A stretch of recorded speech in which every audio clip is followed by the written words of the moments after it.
is going to be less of a message and more of a story. As I was thinking and praying about what I wanted to share tonight, I kept coming back to what the Lord has been doing in my life in this most recent season, these last scary few years known as post-grad. You see, these last few years have been an extended season of struggle, the most painful and difficult of my life. But in the midst of it all, God has been teaching me what it means to lean into pain, to let it have its way with me rather than run from it, so that he might meet me in those raw, tender places and eventually make me new. So tonight, I humbly submit these pieces of my story to you, not because I have it all figured out by a long shot, but because I believe in the power of our shared stories, unique as they are to each one of us. Because our small stories point to that greater story of redemption, that overarching narrative unfolding all around us, the story of a God who is in the business of taking that which is dead and broken and bringing it back to life. And because I believe that our seasons of pain and struggle are some of the most important of our lives, holy ground upon which we meet God the most profoundly, positioning us to experience and receive newness in tremendous ways. Author Shauna Nyquist puts it this way: when you haven't yet had your heart really broken, the gospel isn't about death and rebirth. It's about life and more life. It's about hope and possibility and a brighter future. And it is certainly about those things. But when you face some kind of death, the loss of someone you love dearly, the failure of a dream, the fracture of a relationship, that's when you start understanding the central metaphor. When your life is easy, a lot of the really crucial parts of Christian doctrine and life are nice theories, but you don't really need them. When, however, death of any kind is staring you in the face, all of a sudden rebirth and new life are very, very important to you. So this particular story starts the summer after my junior year at Biola. It was finals week. I moved all of my things out of my precious apartment, Welch 21, my favorite place that I lived on campus during undergrad. I had been offered a really great summer internship in Palm Desert, where my grandparents happened to own a home where I could live rent-free. So it was a no-brainer. I needed to make money. I needed to get internship experience. So I packed up all my things and moved to a house 100 miles from anyone that I knew in a town most people have the good sense not to occupy during the summer. I was 21 and coming off of the best few years of my life, and I was totally confident about whatever laid ahead of me. I wasn't particularly looking forward to living by myself for 2 months, but I knew that I could do it. Plus, I had this feeling that I couldn't quite explain, that this whole setup in the desert wasn't an accident. I was supposed to be there. And I wasn't sure why, but I had this sense that I was on the brink of a new chapter, and that summer was going to be a key piece of whatever was ahead of me. I remember unpacking my boxes and praying, God, whatever you're up to, I'm in. Oh, and the desert was a poetic touch.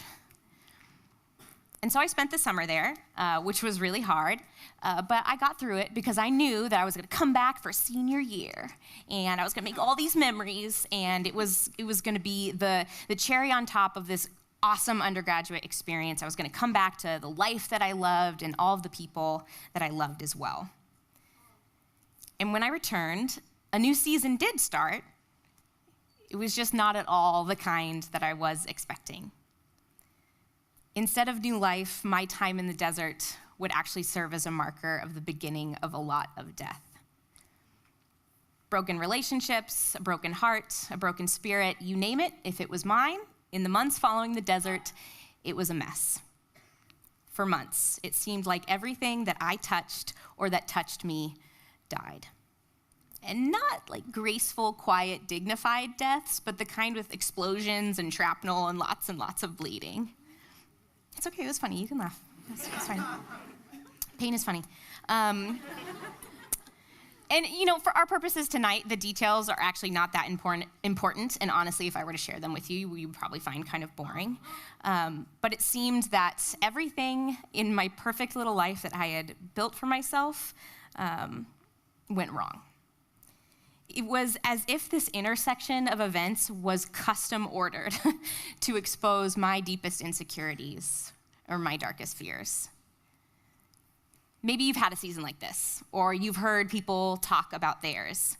People call it different things, but reoccurring themes or words that you might hear are winter, darkness, the desert. I have a thing about naming seasons of my life. I personally find it amusing, and I think it makes me feel like I'm in control. So I borrowed from writer William Paul Young, and I lovingly refer to these initial few months as the Great Sadness, capital T, capital G, capital S, the Great Sadness, real title. I was a mess, and it showed. For months, I walked around this campus like I was wearing one of those lead vests that the doctor puts on you before he takes an x-ray. I was heavy. And every part of my body was heavy, and all of my moments were heavy. I was actually thinking about how, because obviously I was the senior taking the gen ed bio class that semester, and I had it in this auditorium, and I was thinking about that as I drove here tonight, how it was also at 8:30 in the morning, which was not primo, and I can remember just rolling in, just a hot mess. Not only was it early, but also I couldn't be bothered to care. So, full circle moment we got going for us this evening. My friends will bring up things from that semester, and they'll be like, oh, do you remember the time that we did the thing with the people at the place? And I'll be like, no, you guys, that was during the Great Sadness. I was just trying really hard to put pants on regularly and find a truly waterproof mascara. The rest is all kind of hazy. And if you were here, I'm starting to get older, so maybe none of you were here, but if you were, during the fall of 2012, you may remember me. You may be putting the pieces together now, and you're like, oh, that's that nice girl on campus who cried all the time.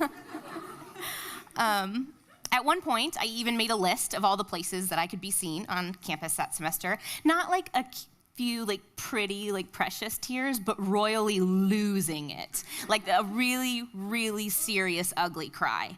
The CAF, the library, student services, Metzger lawn, the comm office, the sub, the business building, and the bell tower, weirdly, all baptized with my tears. My prayers around this time sounded something like, please help. Please fix this. This was not at all how this was supposed to go. Whatever it is, God, whatever it is I'm supposed to learn, can we speed it along so that I can get on with my life, please? I had plans. I often treat God like he and I are in a cosmic bartering process. Okay, I get it. You're trying to teach me something. What can I do to prove to you that I've learned it? How can I help you help me? How very Western, right? How very American of me to be goal-oriented, to be endgame-minded, rather than present in my journey. I knew that God was doing something, but rather than be fully present in whatever that was, I just wanted to get it over with. Little did I know. Oh, do you ever look back at yourself and think, oh, precious, you thought that was going to end soon? I had no idea that was just going to be really the initial impact that would start me on a years-long journey that would break me open wide enough for God to do some serious soul work. The Great Sadness would pass. I would stop crying all the time, more or less, but I would still be wrestling and wounded and a little bit jaded from it all. And you'd be surprised, or maybe you wouldn't, depending on what it is that you've gone through. The way that any kind of significant pain is kind of like a magician pulling scarves out of his sleeve. You think that you're just addressing one thing, but then that thing is connected to another thing, and that's connected to another thing, and the next thing you're like, why am I being strangled by scarves? They're just everywhere. And it's interesting, so I work at the university as well, so Biola really couldn't shake me once I graduated. I've kept showing up every day. But I've picked up on this reoccurring theme with Biola students where if you and I happen to be in a conversation and somebody's talking about something significant that they're wrestling with or some pain that they're dealing with, that you're really convinced that you're the only person who doesn't have it together. One, I think we need to dismantle the phrase like have it together because spoiler alert, I don't think that place exists. But there are a lot of you struggling with really serious, hard things, and you think that you're the only ones. You think that you're the only ones with this specific kind of pain, or that you're a mess, or that your family's a mess, and you're embarrassed to talk about it. And I'm not talking about like the PG testimony that you roll out when it's time for like testimony time on your floor or with your missions trip group. Like, let's be honest, we all have that, filed away for when that's time. I'm talking about like the real deal. And I want you to know that you are definitely not the only one struggling with whatever it is you're struggling with. And I think we need to work harder to be a community where it's safe to share the unfiltered versions of those things. Writer Jonathan Martin describes the process of everything falling apart, like I was experiencing my senior year. He calls it the descent and says this: "The descent, in my vernacular, encompasses any and all downward movement. It doesn't really matter much what takes you down. It can be an unexpected illness or simply the consequence of your own bad choices. It runs the gamut from traumatic death to fairly pedestrian rejection at the hands of another human being. When you're on the path, you will not likely trust any explanations of it or really care about them, even if you did, because there is nothing you can know in your head that will make it feel any better. The only thing we can hope for is not that some kind of meaning can be found in it, but that there can be some kind of revelation of the God at the bottom of the sea.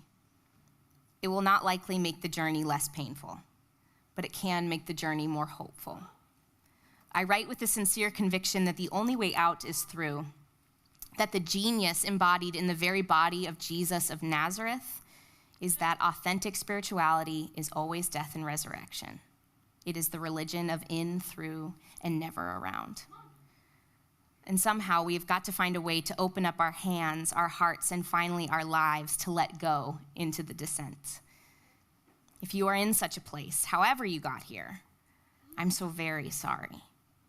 I can't say a lot to you in confidence, but I can tell you this: you are not alone. And somehow, some way, you are going to be okay.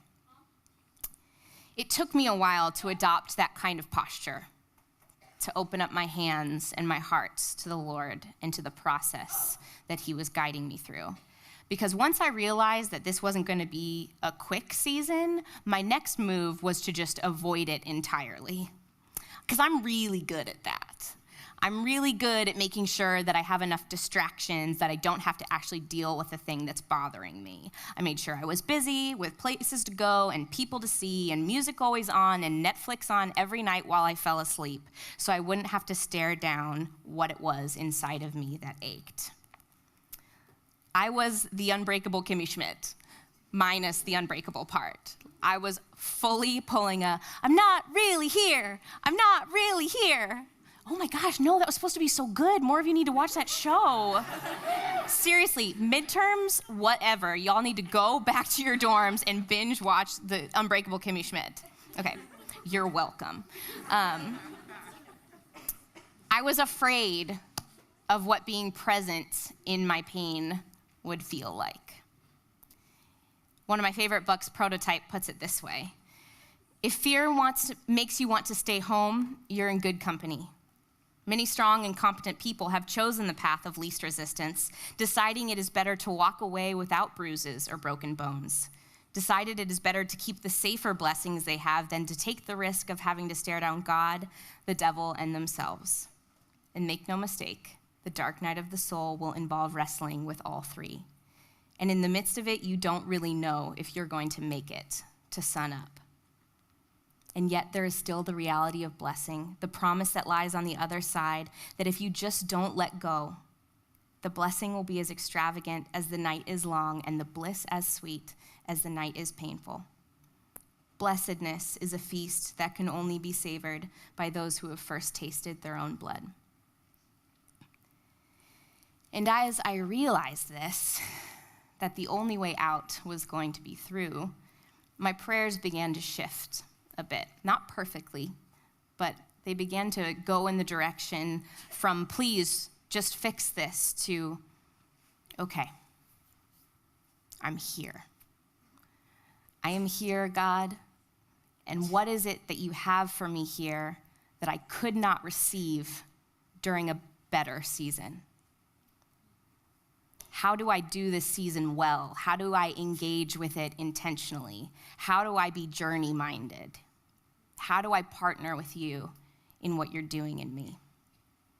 God, don't let this season go on a second longer than it has to, but also don't let it be shorter than it's supposed to be. Produce in me everything that you're longing to, so that I might encounter you in fullness and experience the new life you have for me on the other side of all this. And practically, for me, that meant getting into counseling.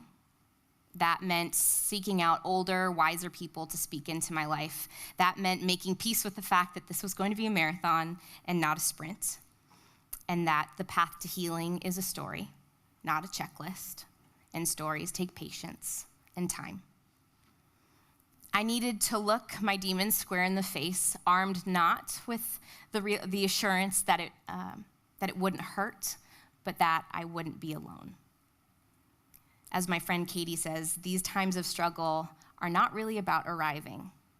They're about communion, an intimate communion with God.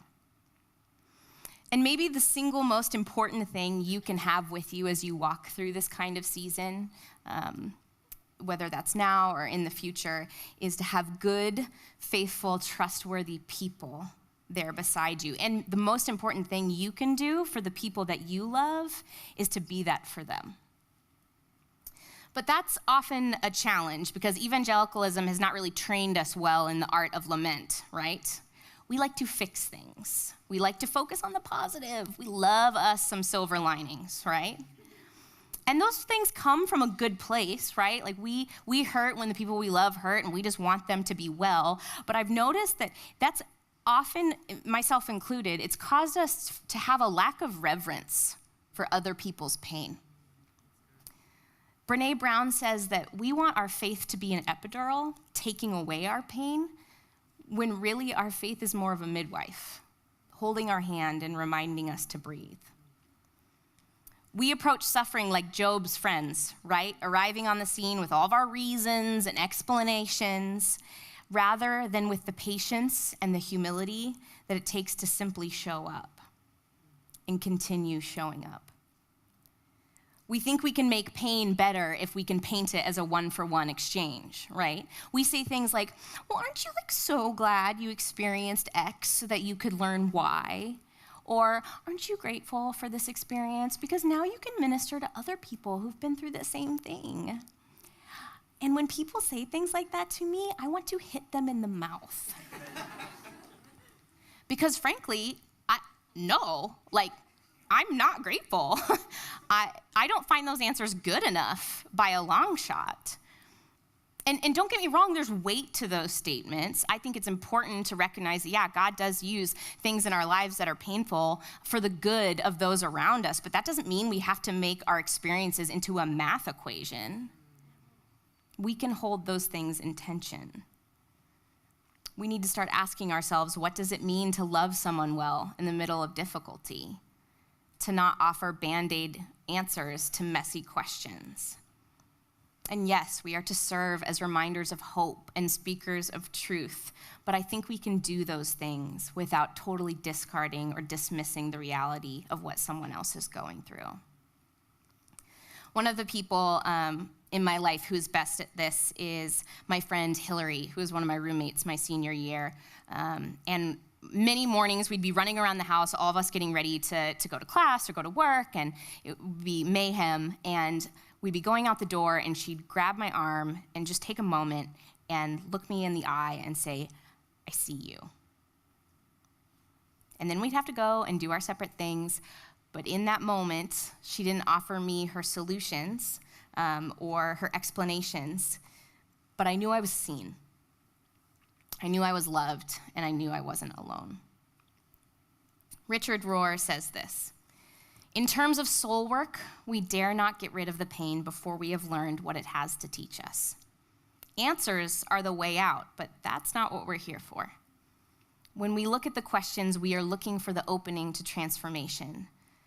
Fixing something doesn't usually transform us. We try to change events in order to avoid changing ourselves. We avoid God who works in the darkness where we are not in control. Maybe that's the secret, relinquishing control. We must learn to stay with the pain of life without answers, without conclusions, and some days without meaning. That is the path, the dark path of true prayer. And I think it's important, too, when talking about any kind of season of darkness, to acknowledge that many of us have pre-existing mental health conditions that play a role in these difficulties. And I have struggled with depression we're going on a good decade now. So I would be remiss, and you can laugh at that too, it's fine, you guys. My depression is hilarious. I think it is. We can cut that out of Open Biola, right? So I would be remiss not to acknowledge that part of my story, right? It's not the whole story, but it is a piece of the puzzle, and it is important. And so if you struggle similarly, I hope you don't hear me saying, just lean into feelings of hopelessness and despair, because that's not what I'm saying. What I am saying is that avoidance, distraction, or denial are not going to bring us to the place of healing that we so long for. And so if you struggle with your mental health, and my goodness, even if you don't, for the love of all that is right and good and holy in this world, if you are in a season like this, please go see a counselor. I am of the firm belief that everyone, at least once in their life, needs to attend counseling, because there is no shame in it. It does not mean you are weak or crazy. It actually points to you being wise and mature enough to recognize the areas in your life where you need outside perspective and help. And it means you have the courage to actively engage with that. My friends in college used to joke that if you lived with me, two things would happen. One, I would turn you into a feminist. And two, I would convince you to go to counseling. And they were right. I have a really excellent track record with both of those things. I, to this day, stand firmly by my belief that women are, in fact, human people, and that everyone can benefit from wise counsel. You cannot do life alone, much less extended seasons of sadness or struggle. And young men, I think you really need to hear me on that one. Because we've sold you, society has, a false bill of goods that says to be a man means to be emotionless, means to not feel pain, means to never need help, and that's crap. Did you know that the suicide rate is 4 times higher for men than it is for women? 4 times higher, and I believe that there's a direct connection there to the fact that we've told men that it's never okay to ask for help. And that can change with us. That can change in our generation. And so for the last year and a half, close to 2 years, I've been attempting, some days better than others, to show up to my life, to engage with it, to be patient, and to allow the Lord to heal me. And if this were a neat and tidy 3-point sermon, now would be the time where I would tell you that everything's super peachy and I'm fine. And I'm just it's just all really clear now, and I'm really grateful for it all. But I won't tell you that. Instead, I'll tell you that lately I've been thinking about the desert where all of this started.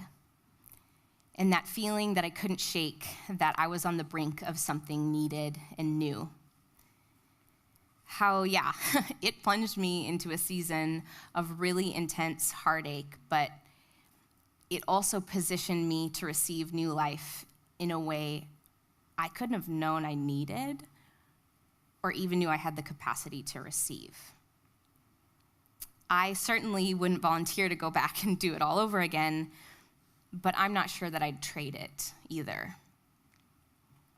As Barbara Brown Taylor says, I have learned things in the dark that I could have never learned in the light, things that have saved my life over and over again. New life starts in the dark. Whether it is a seed in the ground, a baby in the womb, or Jesus in the tomb, it starts in the dark. I'll tell you that I'm beginning to feel the mysterious rumblings of resurrection, the beginnings of new life deep in my spirit, that he's moving and restoring me in ways I didn't think possible, by means I didn't think necessary, all to make room in me for resurrection. And my prayer for you, whatever kind of season you may find yourself in tonight, is that you'd sense the Spirit hovering over you. And whatever your desert places may be, whatever it is that keeps you up at night, whatever it is that scares you, may the promise of new life give you hope, and may God's gracious Spirit lead you forward on a firm footing, because you are not alone. We hope you enjoyed this message. Biola University offers a variety of biblically centered degree programs, ranging from business to ministry to the arts and sciences. Learn more at biola.edu.